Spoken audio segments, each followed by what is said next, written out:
For those who thought that Nintendo would be slowing down when it came to their online service, guess again.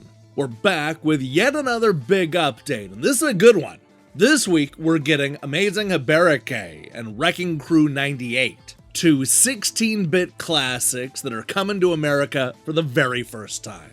On top of that, shoot 'em up fans finally have something to celebrate as Super R-Type is hitting the online library. Yeah, that's exciting news. But are any of these games actually worth playing? To answer that question, I decided to flip through the pages of Electronic Gaming Monthly, Computer and Video Games, Super Play, and more classic magazines to see what the critics said back when these games first came out.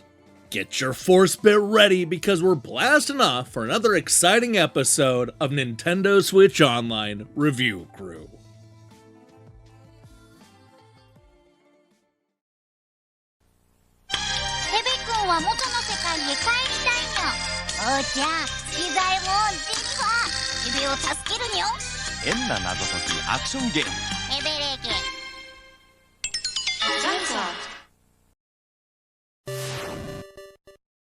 If you've never heard of Hebereke before, then don't feel too bad. Despite being one of Sunsoft's most beloved characters for decades, American gamers were just never properly introduced to this weird little penguin character.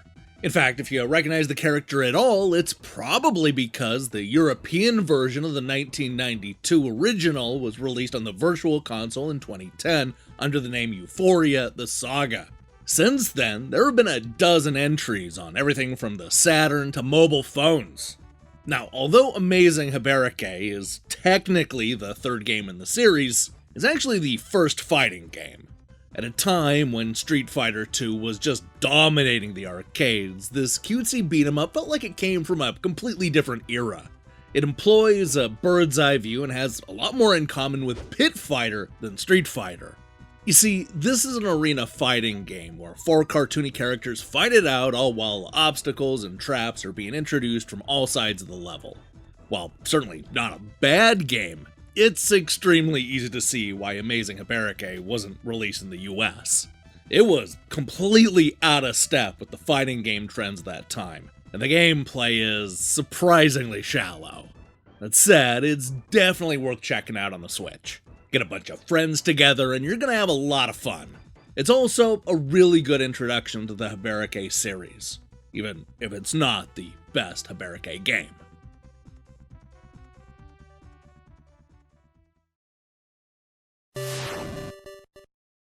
When it was released alongside the Nintendo Entertainment System in the mid-1980s, Wrecking Crew was the Mario game that you skipped over in order to play Super Mario Bros. While largely overshadowed at the time, the original Wrecking Crew is a fun little game with a lot of content and a loyal fan base. Unfortunately, that fan base wasn't loyal enough to convince Nintendo to release the sequel, Wrecking Crew 98, outside of Japan. First released in, you guessed it, 1998, this extremely late-generation Super Famicom title reimagines the original game as a Tetris Attack-style puzzler where you compete against other players to clear colored panels. As a puzzler, it's solid enough. It's one of the more obscure Nintendo sequels, so the fact that it's finally coming to the United States at all is exciting news. It's crazy to think that Nintendo was still releasing 16-bit games in Japan as late as 1998. That's 3 years into the next generation console wars. That makes this a really cool curio, even if the game isn't wholly original. How fast do you have to be to play the new Super R-Type for Super NES? This fast.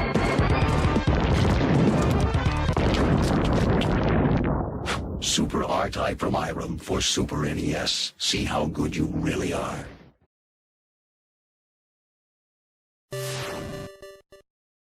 Although R-Type was one of the biggest shoot-em-ups of the 1980s, it somehow never managed to make its way to the Nintendo Entertainment System.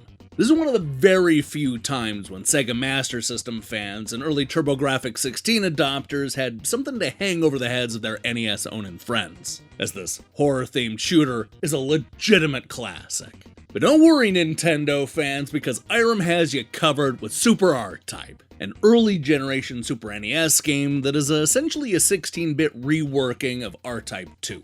While not as iconic as the original, the sequel still gives us a delicious taste of what made the series so great in the first place, including gorgeous levels and cool bosses that were clearly inspired by the artwork of H.R. Giger. Best of all, the Force bit is back and is just as much fun to play with.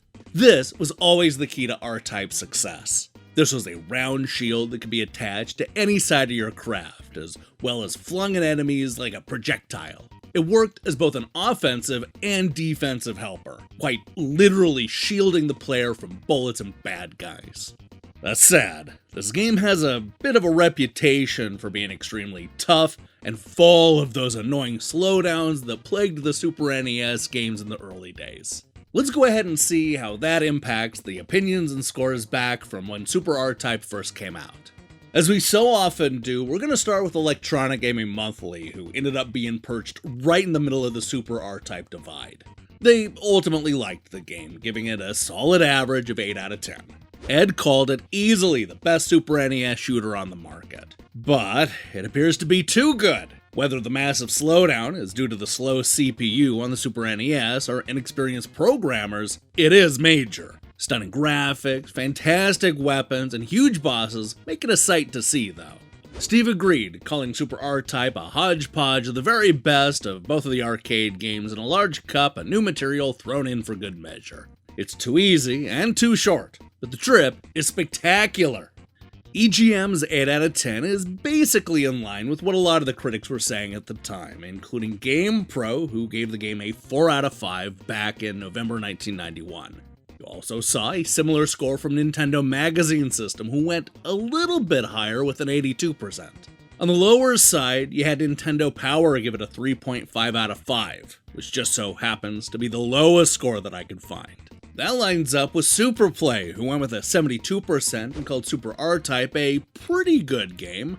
It retains a lot of the traditional R-Type strengths. It not only looks great, when it's not moving at least, there's also plenty of variety in the types of foes that you'll encounter and techniques needed to dispatch them. This isn't just a flying along with your thumb on fire sort of game. A disappointment then, but not a complete disaster. Think about it. On a more positive note, Super Gaming liked the import version enough to give it an average score of 8.7 out of 10.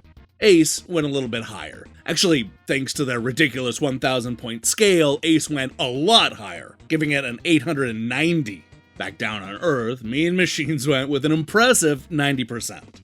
Now, for what it's worth, the highest score actually came from a fellow UK mag, Computer and Video Games, which went with a slightly higher 91%. Paul Rand called Super R-Type the most eagerly awaited Super Famicom game. But is it the blaster to end them all, or was all the talk just a lot of hot air?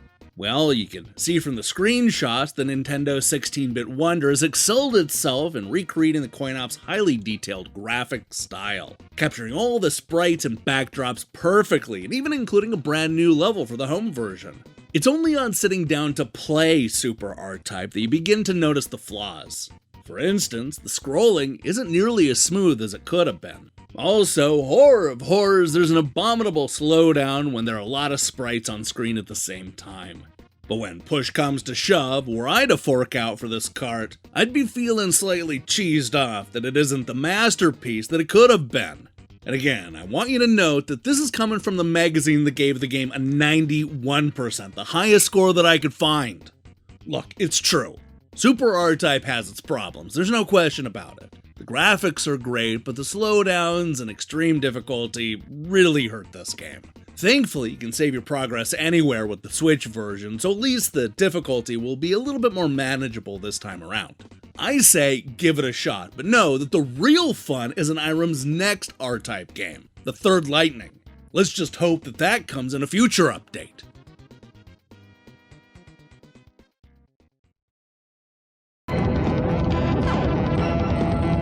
Super R-Type for Nintendo is hot, but you can't always stick around the house because... Jimmy, get down here! In emergencies, you gotta travel light. New R-Type for Nintendo Game Boy. See how good you really are. Hey, thanks for watching me break down these classic reviews. If you liked what you saw here, then you should know that we post new episodes just like this one every time Nintendo adds old school games to their online service. We have a whole playlist where we cover every single game available on the Nintendo Switch Online. Now, here's the question I have for you. What classic Nintendo franchise is in most need of a sequel? I suspect a lot of people are learning about that Wrecking Crew sequel for the first time ever this week. What are some other old school Nintendo games that have been completely abandoned? Let me see your picks in the comments below. In other news, we'll be back next Monday with a new episode of the PlayStation Plus Review Crew. That was gonna go live today, but Nintendo had to announce their games on Thursday evening. Typical Nintendo. While you wait for that, I strongly recommend you click that subscribe button and support what we're doing here. Until then.